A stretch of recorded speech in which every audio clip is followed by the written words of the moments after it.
আমি আদৌ মনে করি না যে হিন্দুদের অপমান হয়েছে। জামাত ইসলামী আমাকে প্রার্থী হিসাবে ঘোষণা করায় হিন্দুদের মনে একটা শান্তি ফিরে আসছে আমি মনে করি। বিতর্কিত ব্যক্তিত্ব ওয়ার্ল্ড হিন্দু স্ট্রাগলের প্রতিষ্ঠাতা সভাপতি শিবন কুমার বসু, বাংলাদেশ জামাত ইসলামের মনোনীত সনাতন কমিটির সভাপতি আমি কৃষ্ণনন্দী বিরুদ্ধে মিথ্যাচারের প্রতিবাদ ও সাংবাদিক সম্মেলন।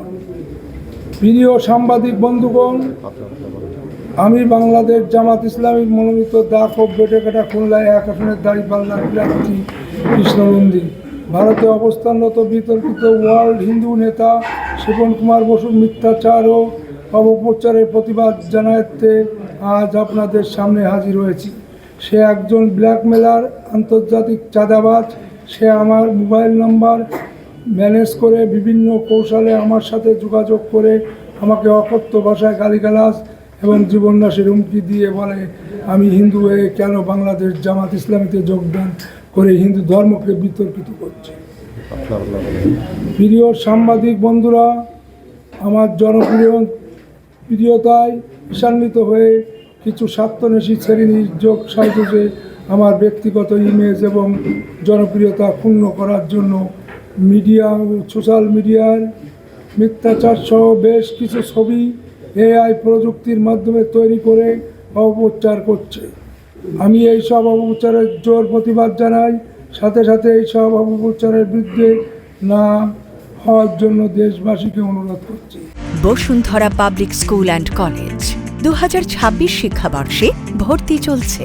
প্রিয় সাংবাদিক বন্ধুগণ, বাংলাদেশ জামাত ইসলামের আমি ডক্টর শফিকুর রহমান গত 1/12/2025 তারিখ খুলনা 8 দলীয় বিভাগীয় সম্মেলন শেষে আমাকে দাক ও বেটেকাটা খুলনায় 1 আসনে বাংলাদেশ জামাত ইসলামের মনোনীত দাঁড়িপাল্লার প্রার্থী হিসাবে ঘোষণা করেন।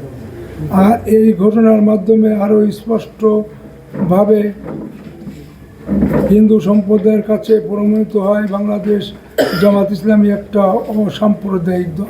আমার আগে যেহেতু মন্ত্রীর সাথে কোনো সখ্যতা না, ব্যবসার খাতিরে তার সাথে সম্পর্ক ছিল তা না, ব্যবসার খাতিরে তার সাথে আমার চলাফেরা করতে হয়েছে।